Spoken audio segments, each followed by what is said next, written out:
राजा चूसोना चूसो हो बाकी रूस रहना चूसो राजा चूसोना चूसो हो बाकी रूस होना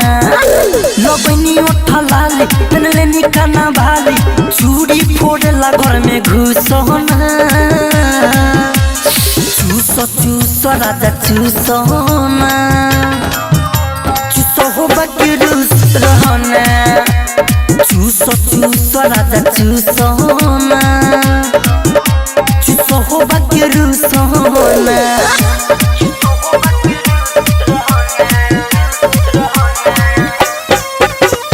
डीजे विकास रीगा सीतामढ़ी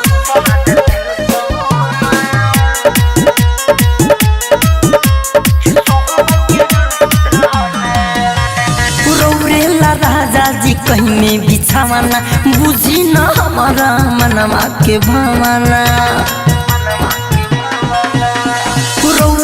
राजा जी कहीं में बिछावाना बुझी न हमारा मनवा के भावना राजा जी धोड़ी कोरा भागी नई कोरा ढोड़ी में ठेकाना ठूसोना चूसो राजा चूसोना चूसो हो बाकी रूस रहना चूसो राजा चूसोना चूसो हो बाकी रूस होना